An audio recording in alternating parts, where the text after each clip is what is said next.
ನೀವಿನ್ನೂ ನಮ್ಮ ಚಾನೆಲ್ನ ಸಬ್ಸ್ಕ್ರೈಬ್ ಮಾಡಿಲ್ಲ ಅಂದರೆ ಈ ಕೂಡಲೇ ಸಬ್ಸ್ಕ್ರೈಬ್ ಬಟನ್ ಒತ್ತಿ ಹಾಗೆ ಪಕ್ಕದಲ್ಲಿರುವ ಬೆಲ್ ಐಕಾನ್ನ ಕ್ಲಿಕ್ ಮಾಡಿ.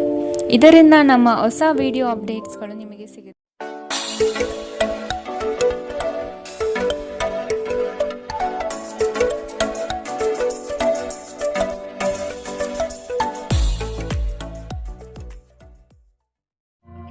ಮೊದಲನೇದಾಗಿ ಶಿಕ್ಷಣ ವಿಚಾರವನ್ನು ನಾವು ನೋಡುವಂಥದ್ದಾದರೆ, ವಿದ್ಯಾರ್ಥಿಗಳಿಗೆ ಈ ತಿಂಗಳು ಅತ್ಯುತ್ತಮವಾದಂತಹ ಫಲ ಇದೆ ಅಂತಲೇ ಹೇಳ್ಬೋದು. ನಿಮಗೆ ಈ ತಿಂಗಳು ಕಲಿಕೆಯಲ್ಲಿ ಆಸಕ್ತಿ ಹೆಚ್ಚಾಗುತ್ತೆ ಅಂತಲೇ ಹೇಳ್ಬೋದು. ಇನ್ನು ಈ ತಿಂಗಳು ನೀವು ಇಟ್ಕೊಂಡಿರುವಂತಹ ಗುರಿಯನ್ನು ಸಹಿತ ನೀವಿಲ್ಲಿ ಪೂರೈಸ್ತೀರಾ ಅಂತಲೇ ಹೇಳ್ಬೋದು. ಸೊ ಆದಷ್ಟು 2ನೇ ವಾರದ ನಂತರ ನಿಮಗಿಲ್ಲಿ ನೀವು ಅಂದ್ಕೊಂಡಂತಹ ಪ್ರತಿಯೊಂದು ವಿಚಾರದಲ್ಲಿ ನಿಮಗೆ ಯಶಸ್ಸು ಹೆಚ್ಚಾಗಿ ಸಿಗುತ್ತೆ ಅಂತಲೇ ಹೇಳ್ಬೋದು. ಸೊ ಯಾವುದೇ ರೀತಿಯಾದಂತಹ ಅಡೆತಡೆಗಳು ಬಂದರೆ ನಿಮ್ಮ ಗುರು ಹಿರಿಯರ ಸಹಾಯವನ್ನು ಪಡ್ಕೊಳ್ಳುವಂಥದ್ದು ನಿಮಗಿಲ್ಲಿ ಸಕಾರಾತ್ಮಕವಾಗಿ ಪರಿಣಾಮವನ್ನು ಬೀರುತ್ತೆ ಅಂತ ಹೇಳ್ಬೋದು. ಇನ್ನು ಉನ್ನತ ವ್ಯಾಸಂಗ ಮಾಡ್ತಾ ಇರುವಂತಹ ವಿದ್ಯಾರ್ಥಿಗಳು ಸ್ವಲ್ಪ ನಿಮ್ಮ ಮನರಂಜನೆಗೆ ನಿಮ್ಮ ಸಮಯವನ್ನು ಹಾಳು ಮಾಡೋದರ ಬಗ್ಗೆ ಸ್ವಲ್ಪ ಗಮನವನ್ನು ವಹಿಸಬೇಕಾಗುತ್ತೆ.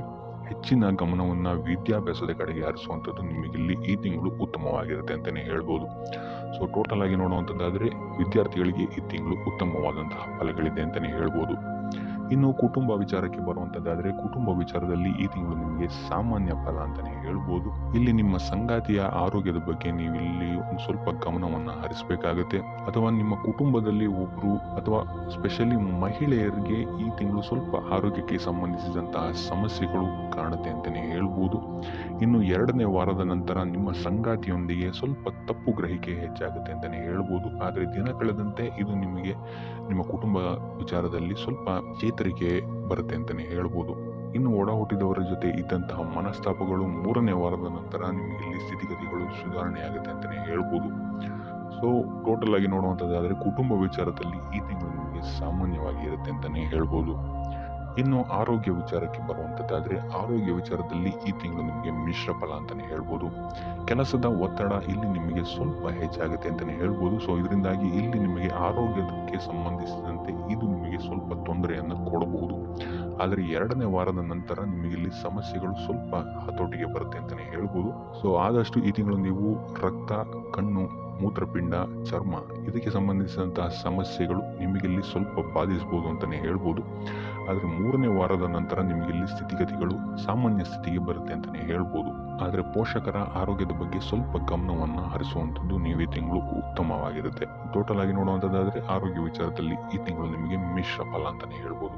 ಇನ್ನು ವೃತ್ತಿ ಜೀವನವನ್ನು ನಾವು ನೋಡುವಂಥದ್ದಾದರೆ, ವೃತ್ತಿ ಜೀವನದಲ್ಲಿ ಈ ತಿಂಗಳು ನಿಮಗೆ ಸಾಮಾನ್ಯ ಫಲ ಅಂತಲೇ ಹೇಳ್ಬೋದು. ಸೊ ಕುಟುಂಬ ವಿಚಾರದಲ್ಲಿ ನಡೀತಾ ಇರುವಂತಹ ಕೆಲವು ಸಮಸ್ಯೆಗಳು ನಿಮಗೆ ನಿಮ್ಮ ವೃತ್ತಿ ಜೀವನದಲ್ಲಿ ಈ ತಿಂಗಳು ಸ್ವಲ್ಪ ಪರಿಣಾಮವನ್ನು ಬೀರುತ್ತೆ ಅಂತಲೇ ಹೇಳ್ಬೋದು. ಸೊ ಆದ್ದರಿಂದ ಯಾವುದೇ ರೀತಿಯಾದಂತಹ ವಾದ ವಿವಾದಗಳಿಂದ ದೂರ ಇರುವಂಥದ್ದು ಉತ್ತಮವಾಗಿರುತ್ತೆ. ಮೇಲಾಧಿಕಾರಿಗಳ ಸಹಕಾರವೂ ಸಹಿತ ನಿಮಗೆ ಈ ತಿಂಗಳು ಅಷ್ಟಾಗಿ ಸಿಗಲ್ಲ ಅಂತಲೇ ಹೇಳ್ಬೋದು. ಆದರೆ ಸಹೋದ್ಯೋಗಿಗಳು ನಿಮಗಿಲ್ಲಿ ಉತ್ತಮ ಬೆಂಬಲವನ್ನು ನೀಡ್ತಾರೆ ಅಂತಲೇ ಹೇಳ್ಬೋದು. ಸೊ ಅದರಿಂದಾಗಿ ಇಲ್ಲಿ ನಿಮಗೆ ಕಾರ್ಯಕ್ಷೇತ್ರದಲ್ಲಿ ಮಿಶ್ರ ಫಲ ಅಂತಲೇ ಹೇಳ್ಬೋದು. ಇನ್ನು ನೀವು ಮಾಡುವಂತಹ ಪ್ರತಿಯೊಂದು ಕೆಲಸದಲ್ಲೂ ನೀವಿಲ್ಲಿ ಸ್ವಲ್ಪ ಕಠಿಣ ಪರಿಶ್ರಮವನ್ನು ಹಾಕಿದ್ರೆ ಮಾತ್ರ ನಿಮಗಿಲ್ಲಿ ಯಶಸ್ಸು ಸಿಗುತ್ತೆ ಅಂತ ಹೇಳ್ಬೋದು ಈ ತಿಂಗಳು. ಸೊ ಈ ತಿಂಗಳು ನೀವು ಆದಷ್ಟು ನಿಮ್ಮ ಕೋಪ ಮತ್ತು ಅಸಹನೆಯಿಂದ ದೂರ ಇರುವಂಥದ್ದು ಉತ್ತಮವಾಗಿರುತ್ತೆ. ಯಾವುದೇ ರೀತಿಯಾದಂತಹ ಆತುರದ ನಿರ್ಧಾರಗಳಿಂದ ದೂರ ಇರಿ. ಇನ್ನು ಉದ್ಯೋಗ ನಿರೀಕ್ಷೆಯಲ್ಲಿರುವಂತಹ ವ್ಯಕ್ತಿಗಳಿಗೆ ಈ ತಿಂಗಳು ಸ್ವಲ್ಪ ಅಡೆತಡೆಗಳ ನಂತರ ನೀವು ಅಂದ್ಕೊಂಡಂತಹ ಕೆಲಸಗಳು ಸಿಗುವಂತಹ ಸಾಧ್ಯತೆಗಳಿದೆ ಅಂತಲೇ ಹೇಳ್ಬೋದು. ಸೊ ಅದರಿಂದ ಸತತ ಪ್ರಯತ್ನವನ್ನು ಮಾಡುವಂಥದ್ದು ನೀವು ಇಲ್ಲಿ ಉತ್ತಮವಾಗಿರುತ್ತೆ. ಎಷ್ಟು ಎಫರ್ಟ್ ಆಗ್ತೀರಾ ಅಷ್ಟು ನಿಮಗೆ ಇಲ್ಲಿ ಸಪೋರ್ಟಿಂಗ್ ಆಗಿರುತ್ತೆ ಈ ತಿಂಗಳು ಅಂತಲೇ ಹೇಳ್ಬೋದು. ಇನ್ನು ಆರ್ಥಿಕ ಸ್ಥಿತಿಯನ್ನು ನಾವು ನೋಡುವಂಥದ್ದಾದರೆ, ಆರ್ಥಿಕ ದೃಷ್ಟಿಕೋನದಿಂದ ಈ ತಿಂಗಳು ಉತ್ತಮವಾಗಿರುತ್ತೆ ಅಂತಲೇ ಹೇಳ್ಬೋದು. ಸಮಯೋಚಿತ ಹೂಡಿಕೆಗಳಿಂದ ಈ ತಿಂಗಳು ನೀವು ಉತ್ತಮವಾದಂತಹ ಫಲಿತಾಂಶವನ್ನು ಪಡಿತೀರಾ ಅಂತಲೇ ಹೇಳ್ಬೋದು. ಇನ್ನು ಇದಲ್ಲದೆ ನಿಮ್ಮ ಸಂಬಂಧಿಕರಿಂದ ಅಥವಾ ಕುಟುಂಬಸ್ಥರಿಂದ ಇಲ್ಲಿ ನಿಮಗೆ ಲಾಭವೂ ಸಹಿತ ಆಗುವಂತಹ ಸಾಧ್ಯತೆ ಹೆಚ್ಚಾಗಿದೆ ಅಂತಲೇ ಹೇಳ್ಬೋದು. ಇನ್ನು ನೀವು ಈ ತಿಂಗಳು ಹೊಸ ಬಟ್ಟೆ, ಆಭರಣಗಳನ್ನು ಖರೀದಿಸಬಹುದು ಅಥವಾ ಐಷಾರಾಮಿ ವಸ್ತುಗಳಿಗೆ ಹೆಚ್ಚು ಖರ್ಚನ್ನು ಮಾಡ್ತೀರಾ ಅಂತಲೇ ಹೇಳ್ಬೋದು.